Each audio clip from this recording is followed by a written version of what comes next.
The origins of World War II can be traced back to the aftermath of World War I and the Treaty of Versailles.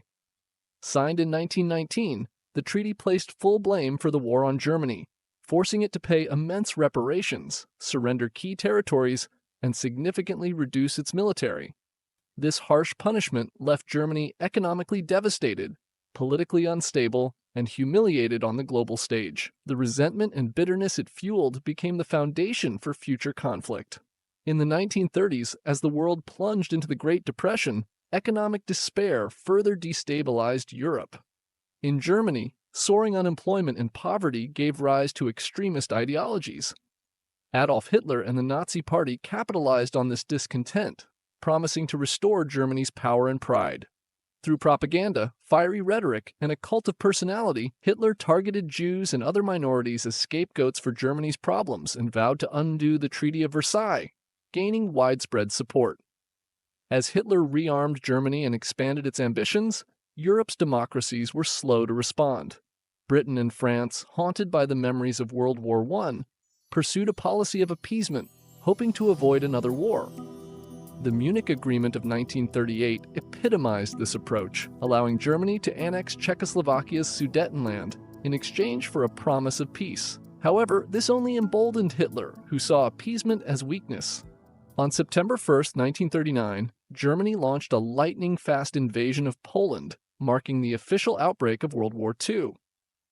The tactic, known as Blitzkrieg or Lightning War, combined rapid movements of tanks, infantry, and air power to overwhelm enemies before they could mount a defense.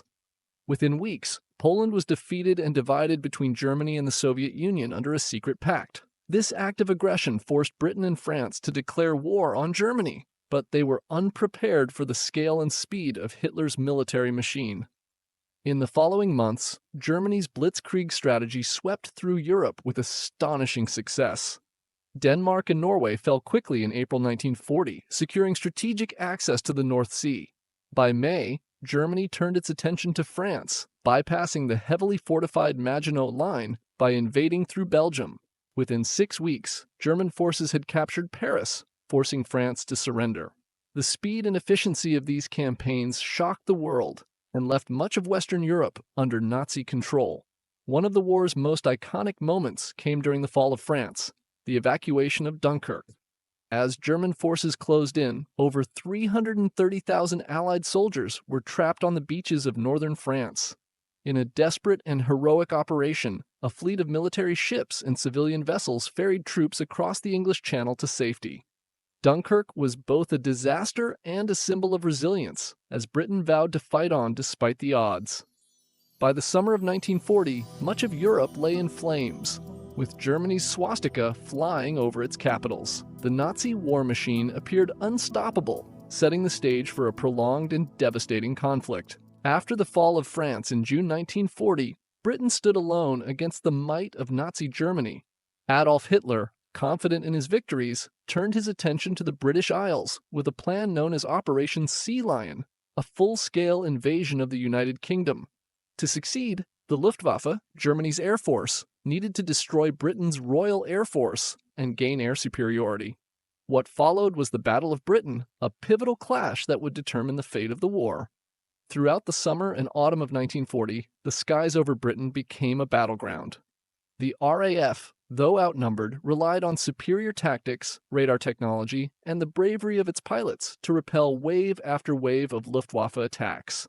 In Churchill's immortal words, "Never in the field of human conflict was so much owed by so many to so few." The German assault culminated in the Blitz, a sustained bombing campaign targeting British cities like London, Coventry, and Liverpool. Civilians endured nightly air raids, taking shelter underground as their homes and communities were reduced to rubble.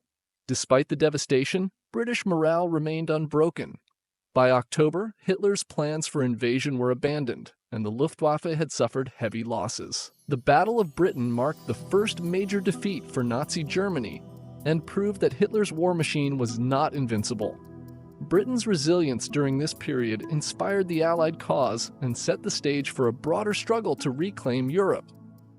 In June 1941, Adolf Hitler launched Operation Barbarossa, the largest military operation in history, invading the Soviet Union with over 3 million German soldiers and thousands of tanks and aircraft. This marked the beginning of the war's most brutal and devastating theater, the Eastern Front. Hitler believed a quick victory was inevitable, underestimating the vastness of the Soviet territory and the resilience of its people. Initially, the German forces achieved stunning success, employing their Blitzkrieg strategy to capture vast swathes of Soviet territory. Cities like Kiev and Smolensk fell, and by late 1941, German troops were on the outskirts of Moscow. However, the brutal Russian winter and fierce Soviet resistance began to stall the Nazi advance. Supply lines stretched thin, and soldiers suffered from freezing temperatures and dwindling resources. The turning point came in 1942 at the Battle of Stalingrad, one of the bloodiest battles in human history. Hitler ordered his forces to capture the city at all costs, seeing it as a symbolic and strategic prize. The Soviets, under the leadership of General Zhukov, launched a tenacious defense, turning the ruins of Stalingrad into a deadly battlefield. In a dramatic counteroffensive, Soviet forces encircled the German Sixth Army, cutting off their supplies. After months of relentless fighting, the Germans surrendered in early 1943. Stalingrad marked the first major defeat of the German army and a decisive turning point in the war. From this moment, the Red Army began a relentless push westward, eventually driving the Nazis back into Germany. The Eastern Front was a staggering example of human suffering, with tens of millions of lives lost, but it was also where Hitler's ambitions began to crumble. As World War II raged across Europe, a horrific parallel tragedy unfolded: the Holocaust, one of the darkest chapters in human history. Under Adolf Hitler's regime, the Nazis carried out a systematic campaign of genocide, targeting Jews, Romani people, disabled individuals, political dissidents, and others deemed undesirable. This horrific plan, known as the Final Solution, aimed to exterminate entire populations. Concentration camps like Auschwitz, Treblinka, and Dachau became the epicenters of unimaginable cruelty. Millions were imprisoned, subjected to forced labor, starvation, and inhumane experiments.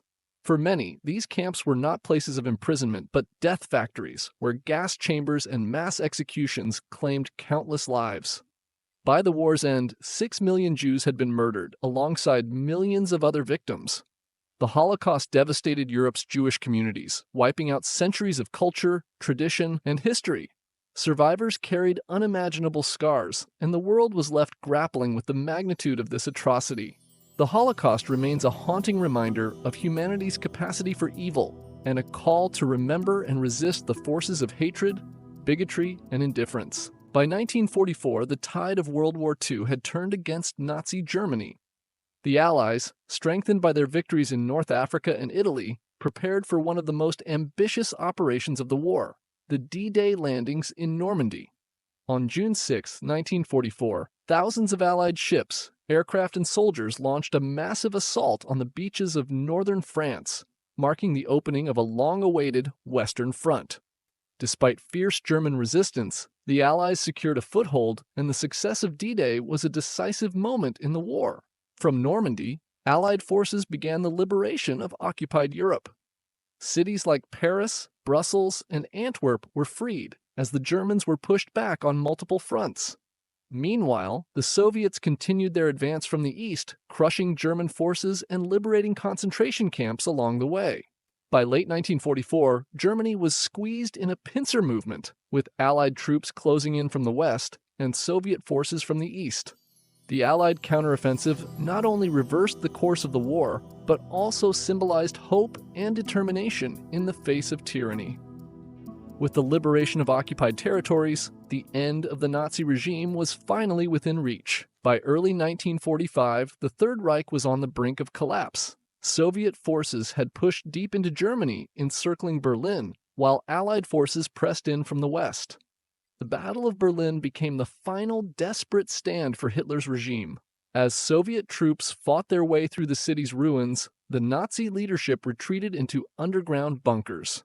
On April 30, 1945, Adolf Hitler committed suicide in his bunker, signaling the end of his reign.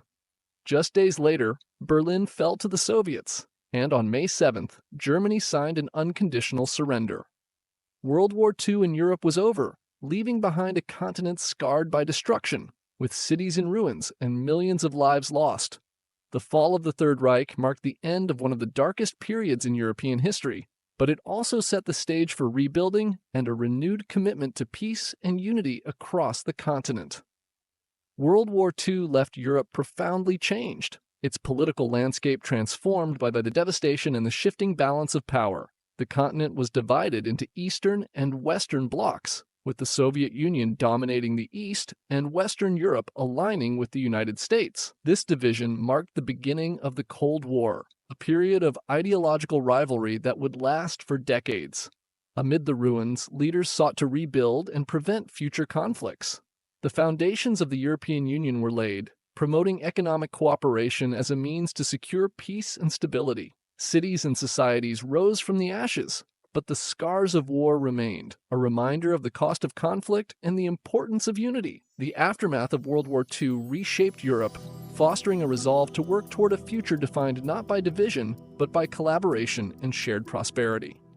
As we look back, it's essential to reflect on what this history teaches us about our own responsibilities to prevent conflict and promote understanding.